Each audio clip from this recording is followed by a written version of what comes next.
ओम शांति। आज 10 मार्च 2022।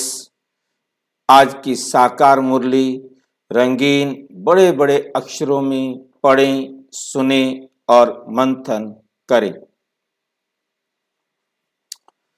मीठा मीठा बाबा कहते, मीठे बच्चे, भगवान जिसे सारी दुनिया याद करती है वे तुम्हारे सन्मुख बैठा,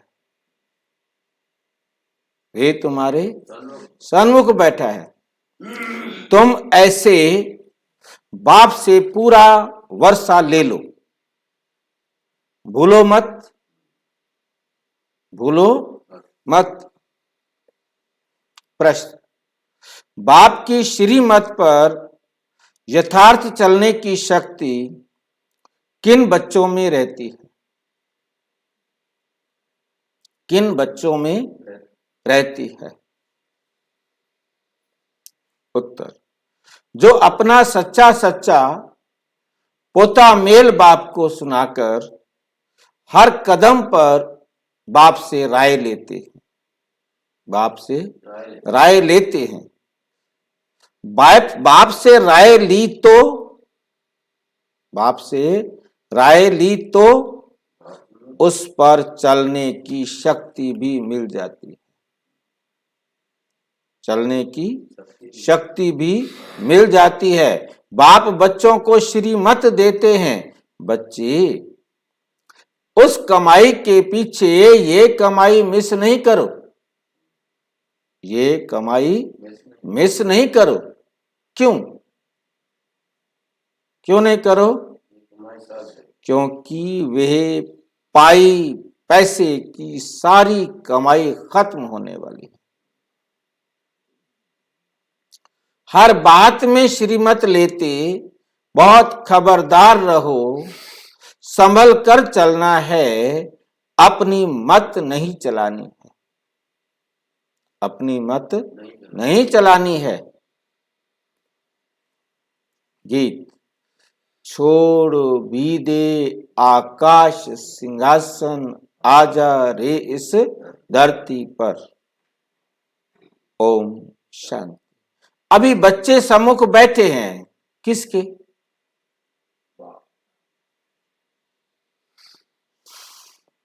किसके सामने बैठे हैं? बेहद के बाप और दादा के।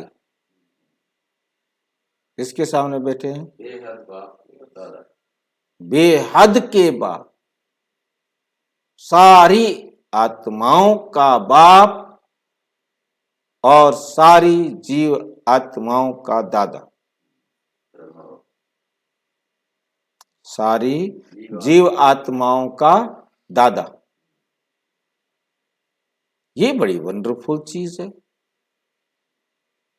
ये तो ऐसा होता नहीं कभी। बेहद के बाप और दादा के सामने बैठे हो। बेहद का बाप परमपिता परमात्मा और फिर बेहद का दादा जीवात्माओं का पिता, मनुष्य जीवात्माओं का पिता, प्रजापिता ब्रह्मा। हाँ, नहीं नहीं, मतलब वो हमारा बेहद का दादा भी है। ब्रह्मा बाबा बेहद का दादा मीन्स बड़ा भाई, और वो सारी जीव आत्माओं का बड़ा भाई है। क्योंकि यदि खाली आत्मा बोलेंगे तो फिर परम आत्मा भी आत्मा हो जाएगा, तो परम आत्मा का दादा नहीं। हाँ, सारी जीव आत्माओं का बड़ा भाई भी है, सारी जीव आत्माओं का प्रजा का पिता भी है।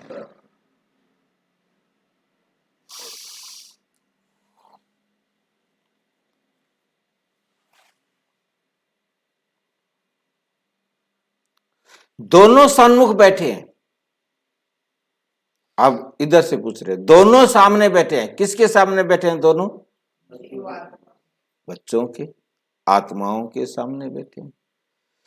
तो ये जैसे ईश्वरीय परिवार बैठा है और बेहद का बाप बैठ बच्चों को पढ़ा रहा है अथवा सहज राजयोग सिखला रहे हैं, ये बुद्धि में रहे तो खुशी का पारा भी चढ़े। गीत भी ऐसे कहते हैं कि बाबा आओ, इस समय बहुत दुख है, आह्वान करते रहते हैं और यहां तुम्हारे सम्मुख बैठे हैं।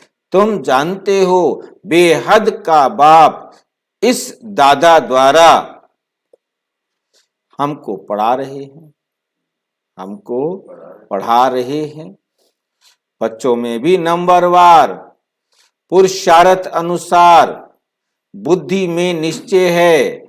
बैरिस्ट्री पढ़ते हैं तो जरूर निश्चय होगा ना।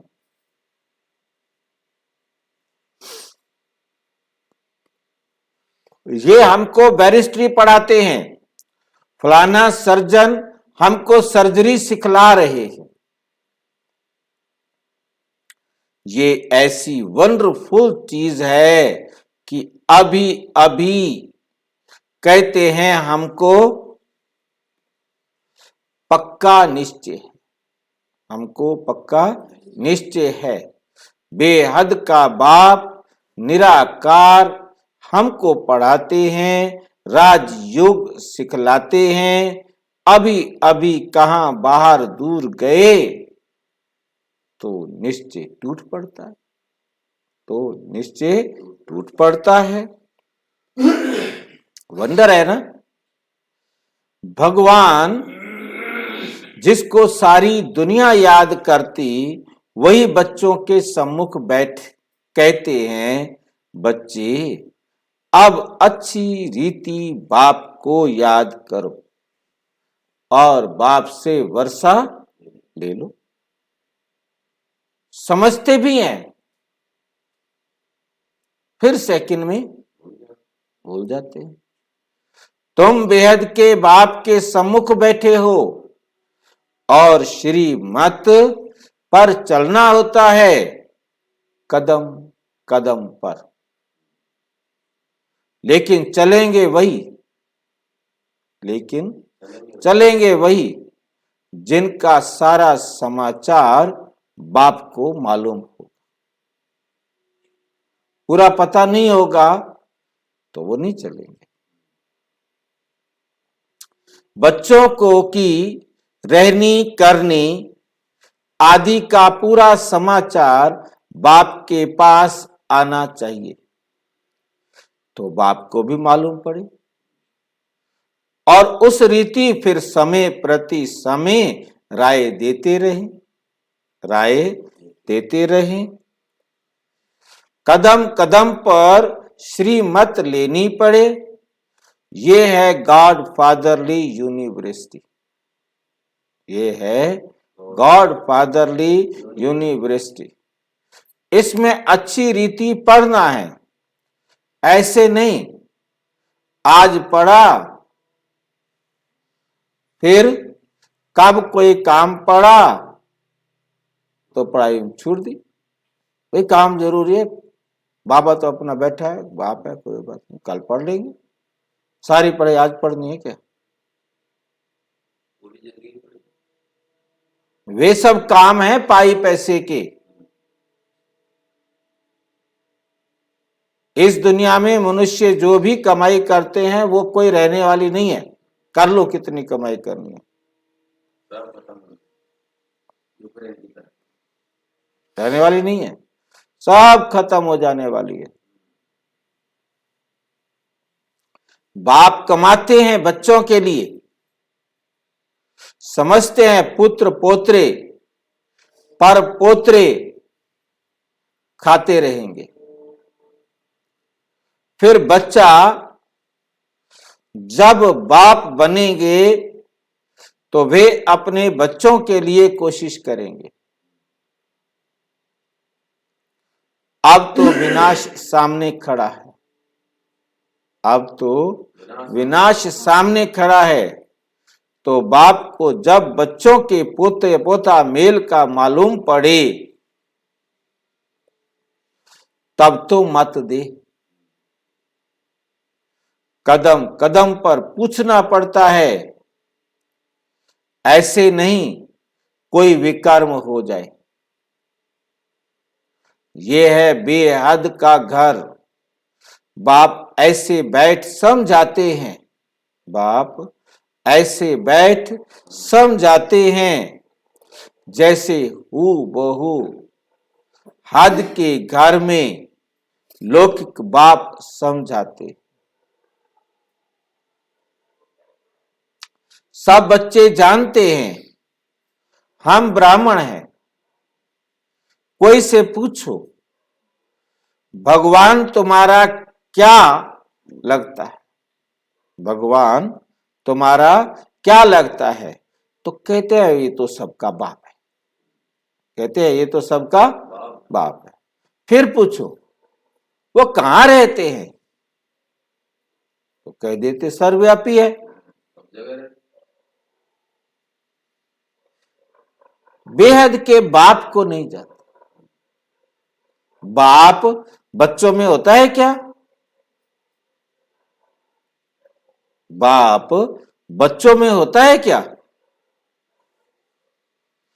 तुम बच्चे अब तुम बच्चे अभी बाप को यथार्थ रीति, यथार्थ एक्यूरेट है क्या जानते हो। तो तुम्हें देवी मत पर चलना है, तुम्हें देवी मत पर चलना है। बाप आए हैं देवी देवता बनाने के लिए, कदम कदम श्री मत पर चलना पड़े। पंडे लोग यात्रा पर ले जाते हैं तो खबरदार करते रहते हैं, कहते हैं संभल कर चलो। ऐसे भी बहुत हैं जो तीर्थों आदि को नहीं मानते। तीर्थ माना भक्ति। जो तीर्थों पर जाते हैं वो अभी भगत है, वो अभी भगत।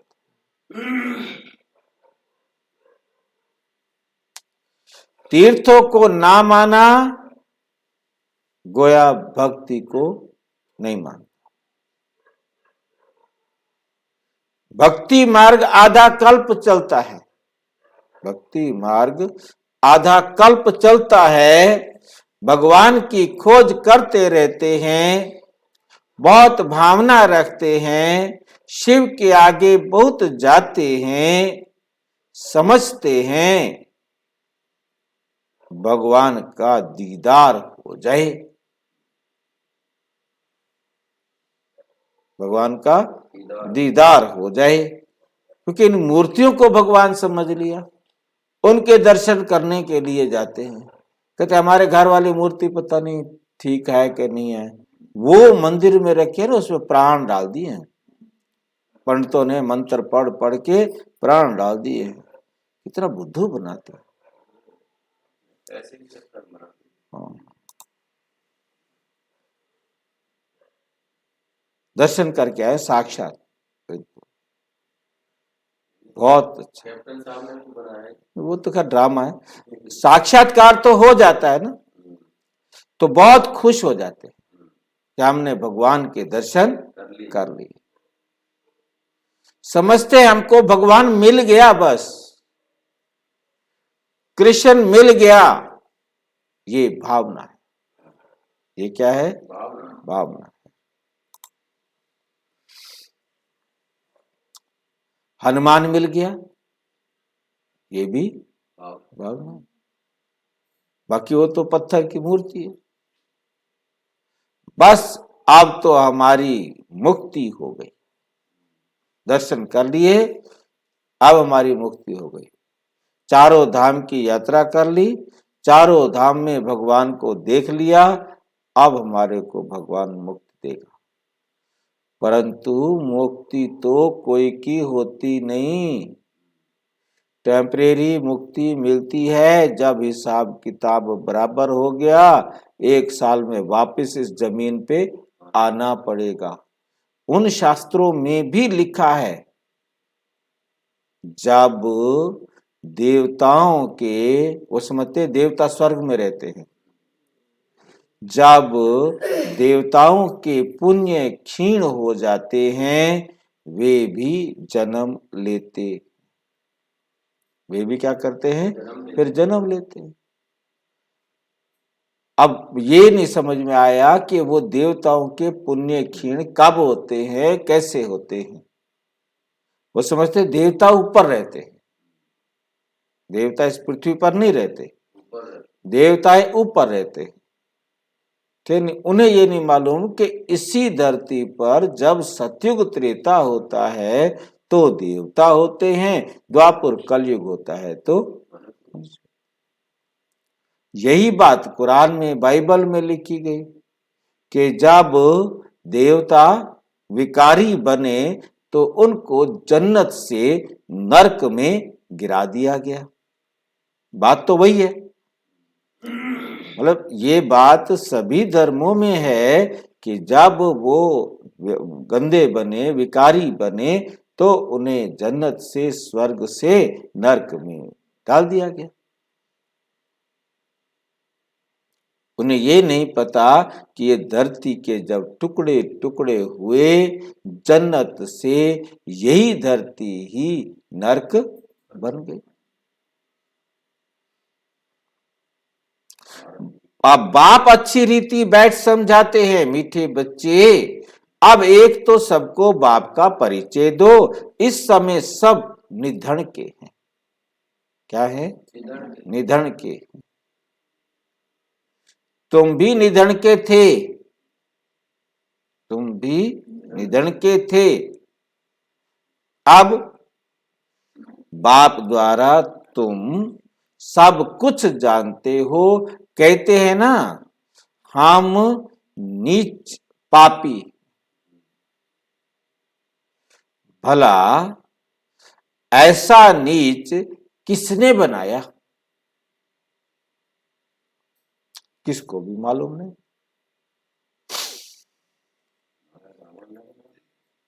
कोई भी अपने को मूर्ख नहीं समझता।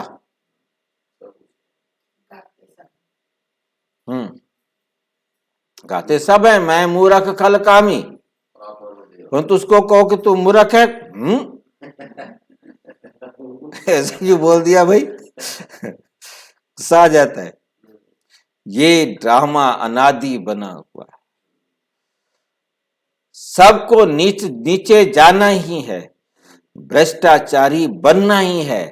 तो ये ख्याल करना चाहिए कि हम भगवान की फैमिली हैं, भगवान हमारा बाप है, तो जरूर हम विश्व के मालिक होने चाहिए। फिर हमारा ऐसी दुर्गति क्यों हुई? फिर हमारी ऐसी दुर्गति क्यों हुई है? ये किसकी भी बुद्धि नहीं चलती। एक तरफ कहते परमात्मा सर्वव्यापी है, दूसरे तरफ कहते शांति कैसे हो, शांति कैसे स्थापन हो।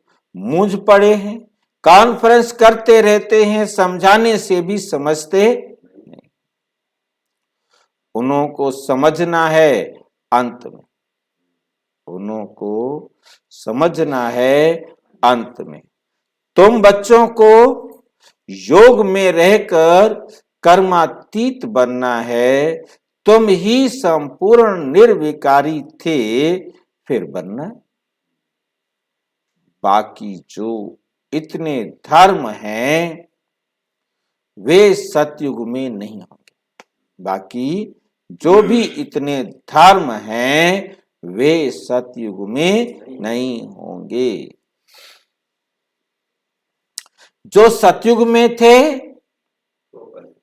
वे बहुत समय से अलग हुए हैं। उनके लिए ही कहा जाता है सिक्की लधे, मीठे मीठे सिक्की लधे। आत्मा परमात्मा अलग रहे बहुकाल, सुंदर मेला कर दिया जब सतगुरु मिला दला। कौन सी आत्माएं पहले पहले परम धाम से आई यहाँ पाठ बजाने के लिए? पहले पहले आती हैं देवी देवता धर्म की आत्माएं पाठ बजाने। उन्हों को ही अपने धर्म में लाना होगा। बाप कहते हैं उनके लिए ही आना पड़ता है, साथ में सबके लिए भी जरूर आना पड़े, क्योंकि सबको मुक्ति देनी है।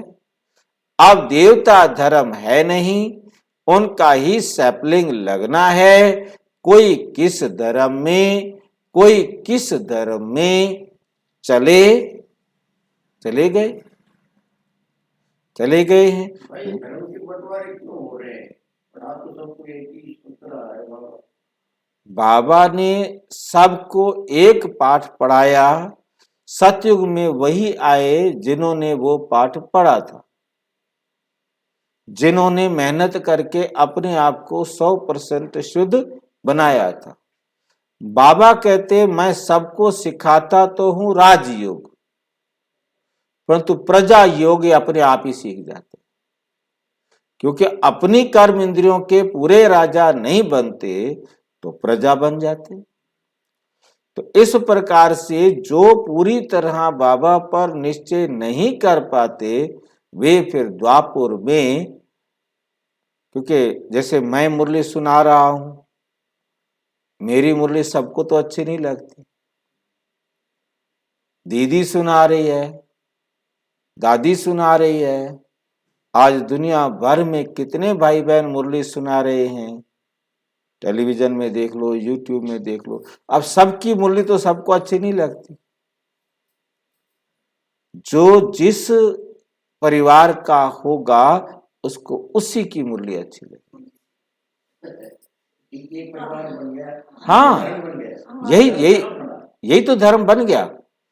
यहीं से तो ब्रांचेस बनती हैं, कोई बाहर से थोड़ा बनेगी। जो भी मुरली सुना रहा है तो सब बाबा के बच्चे, मेथड तो एक ही नहीं है ना मेरे भाई। आप मेरे और दीदी में अंतर देख लो ना। वो तो अलग समझाने का थोड़ा, समझाने का तरीका किसने अलग किया? मैंने अलग किया ना। जब मैंने अलग किया, मेरी मुरली जिनको समझ में आ गई तो एक धर्म अलग हो गया ना। आपके धर्म में आ गई, नहीं, अंतर समझ रहे हैं बात को। अब जब इब्राहिम धर्म के, मुस्लिम धर्म के, क्रिश्चियन धर्म के, बौद्ध धर्म के बाबा के पास ज्ञान सुनने के लिए आएंगे तो वो अपनी रीति से इस मुरली का अर्थ निकालेंगे। वो मेरी रीति से नहीं सुनेंगे, दीदी की रीति से नहीं सुनेंगे, बाकियों की रीति से नहीं सुनेंगे। वो अपनी रीति से मुरली का अर्थ निकालेंगे तो वो उस धर्म के हो जाएंगे। अब क्राइस्ट आकर के मुरली सुनाएगा, बुद्ध आकर के मुरली सुनाएगा, मुरली यही है, सुना यही रहा है, परंतु मतलब अपने तरीके से समझा रहा है।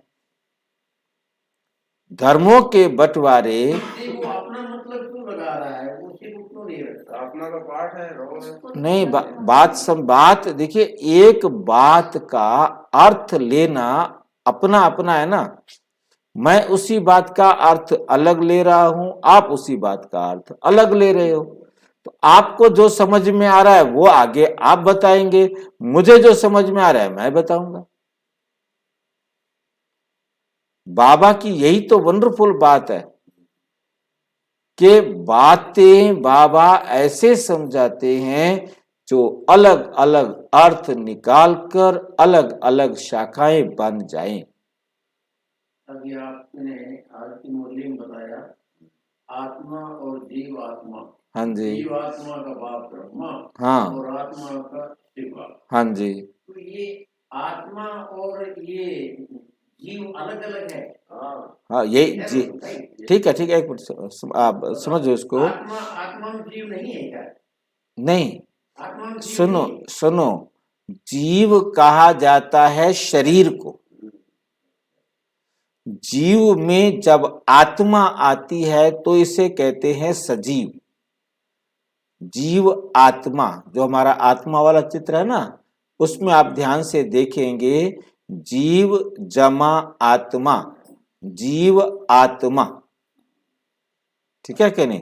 एक तरफ दिखाइए डेड बॉडी खड़ी है, बीच में आत्मा, और इधर फिर चलता फिरता इंसान, जीव आत्मा। समझ में आ गया। जीव आत्मा कहा जाता है शरीर जमा आत्मा। बिना आत्मा के जीव निर्जीव, जीव तो है परंतु बिना आत्मा के, इसलिए उसे निर्जीव कहा जाता है। आत्मा सहित जीव सजीव, आत्मा है तो वो सजीव है, आत्मा नहीं है तो वो निर्जीव है।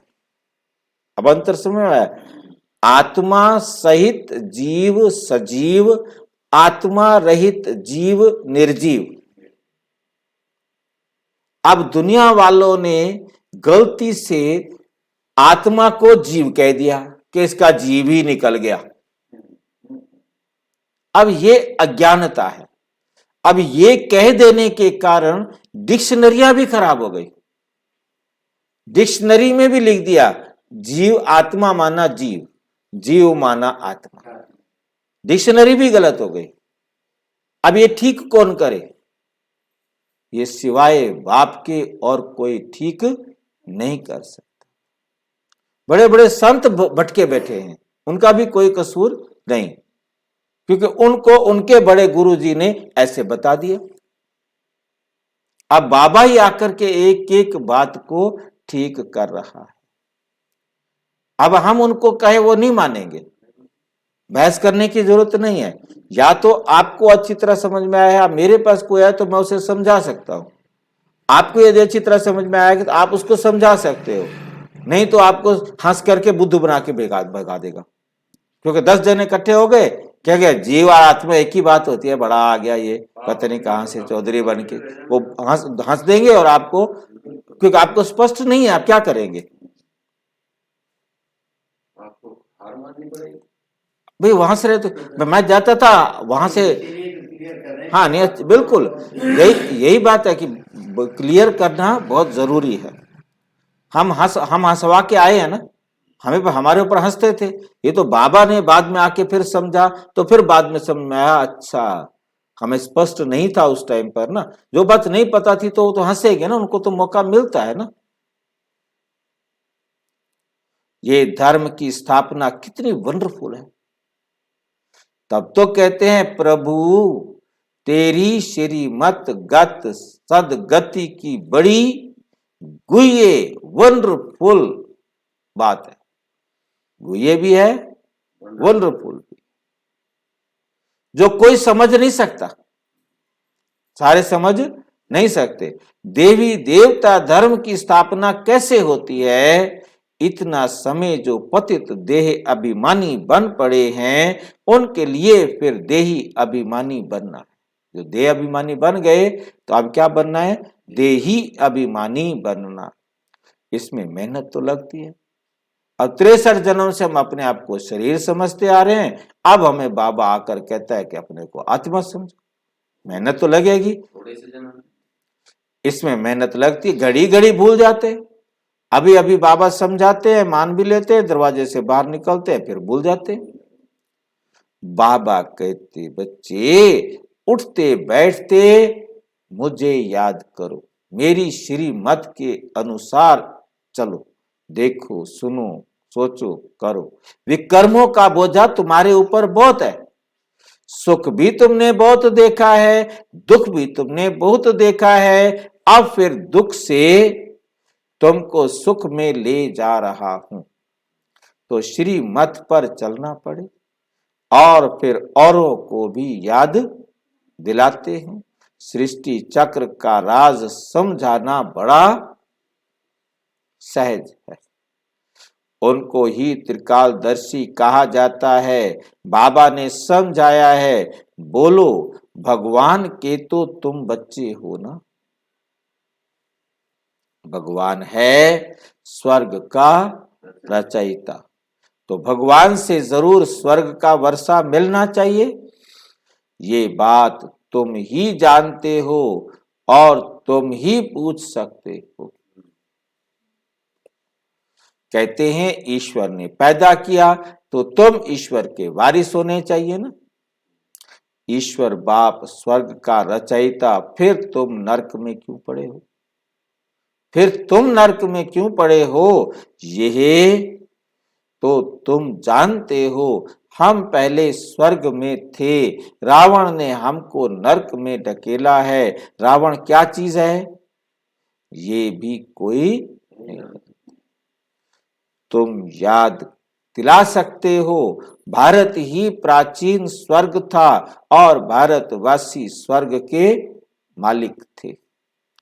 अब ही भारत नरक बना है।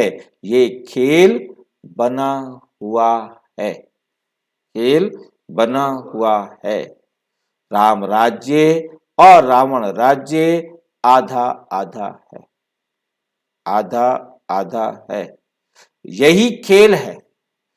फिर उनके बीच में क्या होता है? फिर उनके बीच में क्या होता है? वे भी डिटेल बैठ समझाते हैं। कोई कोई बच्चे निश्चय बुद्धि हैं जो समझते हैं हम बाप के सामने बैठे, हम बाप के सामने बैठे हैं। बाबा त्रिनेत्री, त्रिकालदर्शी, त्रिमूर्ति है। बाबा क्या है?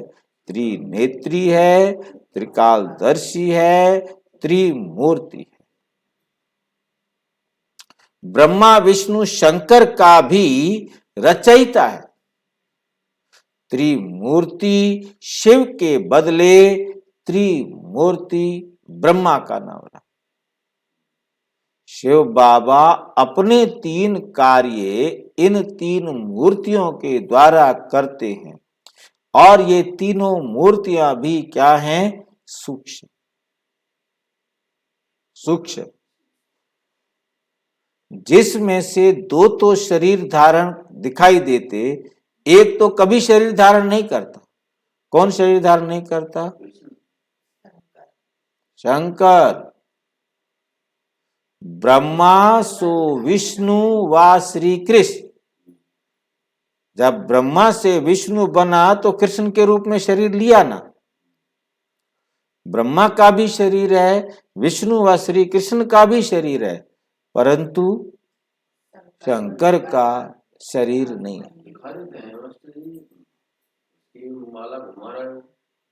तो भाई मेरे बताया तो आपको ध्यान नहीं रहता कि शंकर को नंगा दिखाया है, ना अंगा। उन्होंने उसको नंगा कर दिया, बाघ चाला पहना दी। कभी शंकर को शहर में नहीं लाए, कभी भी शंकर को शहर में नहीं रखे। लाने लायक नहीं है, नंगा है। अब उनको ये समझ में आता कि ये ना अंगा है, हम एवं ही इसका शरीर बना रहे हैं।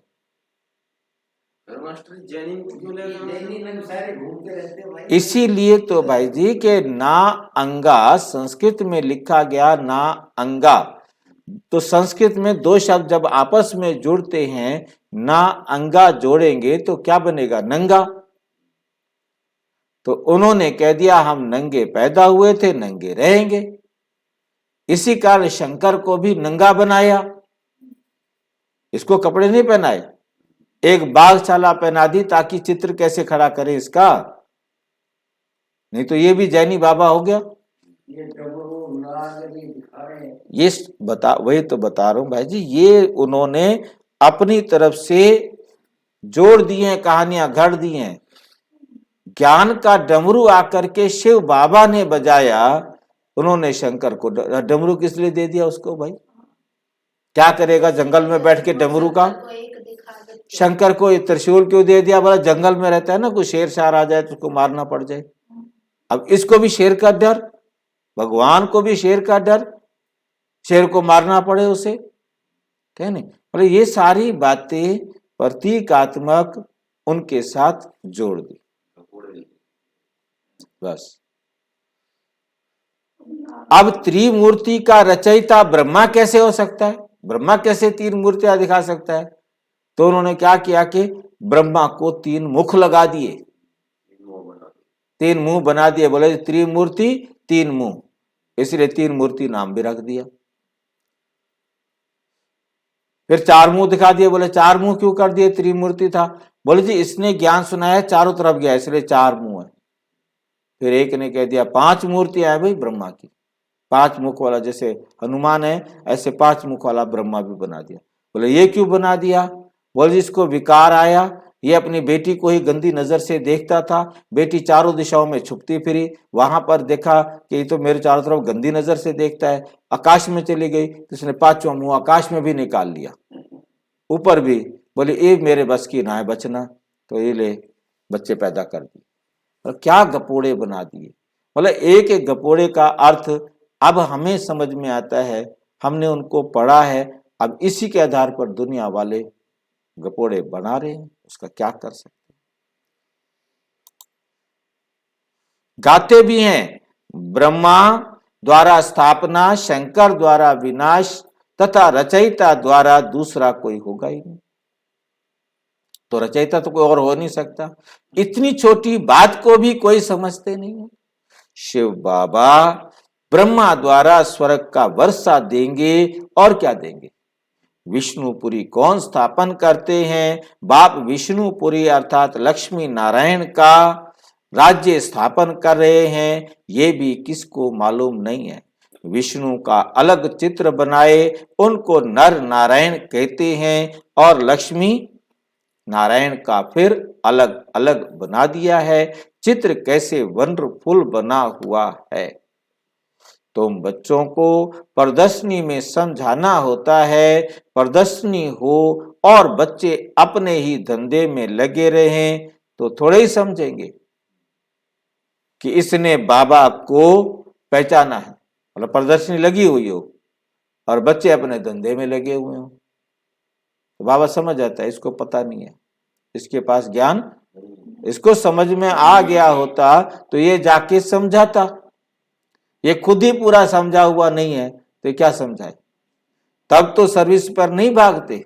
सर्विस का शौक होगा तो वो तो भागेगा, वो तो नहीं रुकेगा।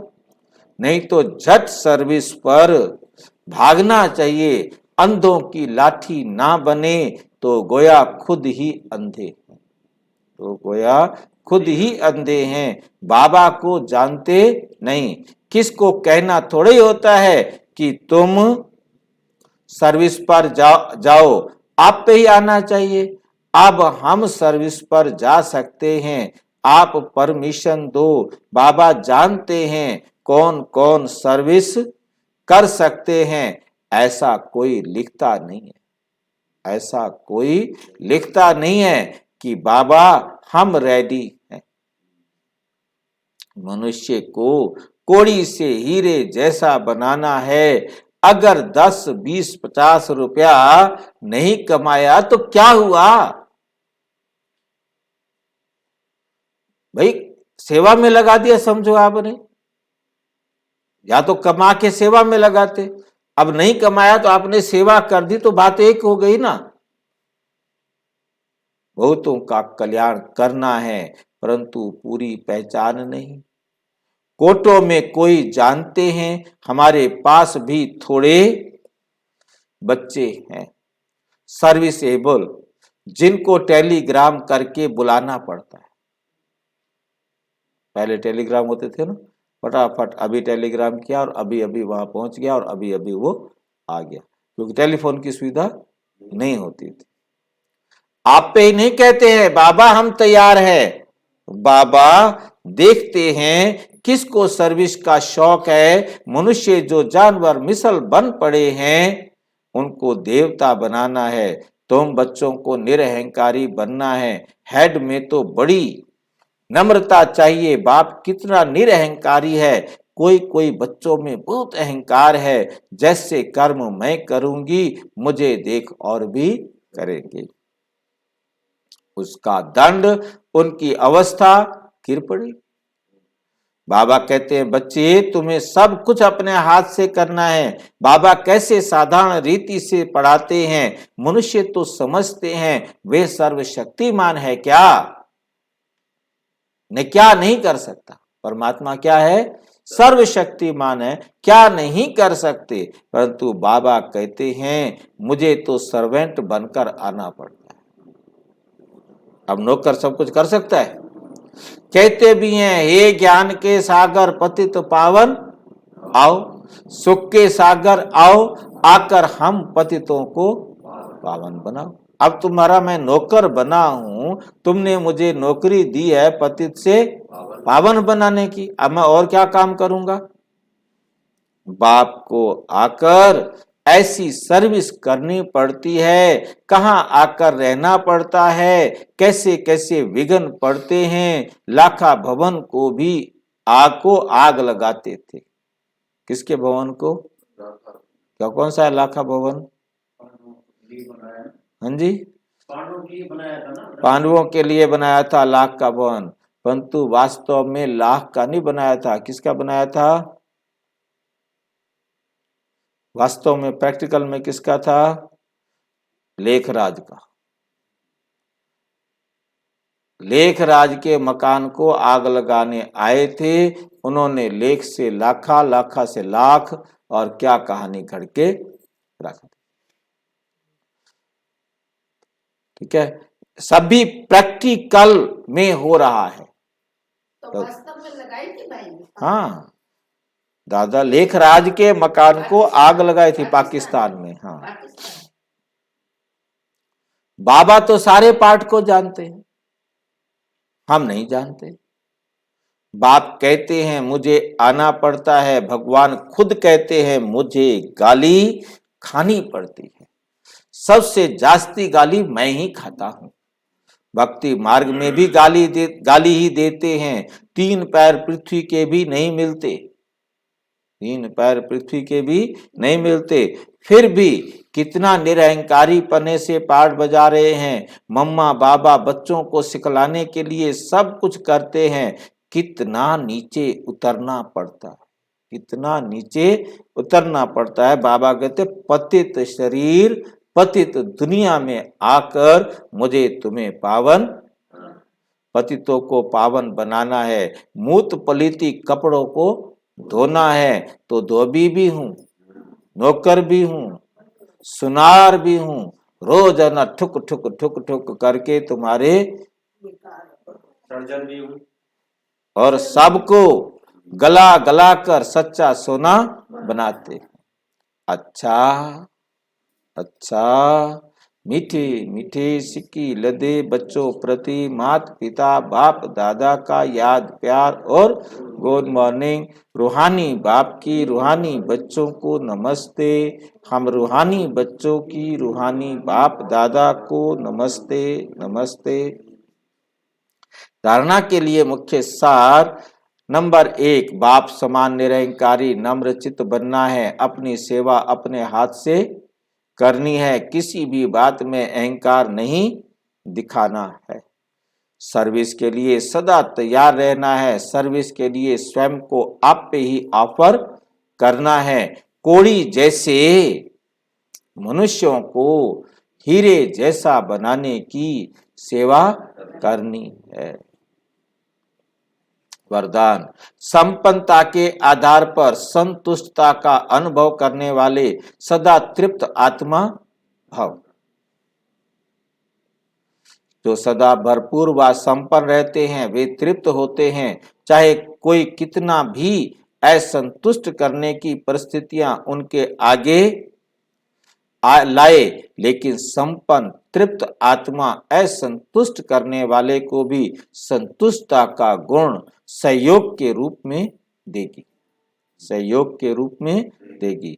ऐसी आत्मा ही रहम दिल बन शुभ भावना और शुभ कामना द्वारा उनको भी परिवर्तन करने का प्रयत्न करेगी। रूहानी रॉयल आत्मा की यही श्रेष्ठ कर्म है। रूहानी आत्मा का यही श्रेष्ठ कर्म है। स्लोगन, याद और सेवा का डबल लॉक लगाओ तो माया आ नहीं सकती। विस्तार से जानने के लिए प्रजापिता ब्रह्मा कुमारी ईश्वरीय विश्वविद्यालय के किसी भी सेवा केंद्र पर संपर्क करें या 9213106986 पर केवल टेलीग्राम करें, फोन नहीं। ओम शांति।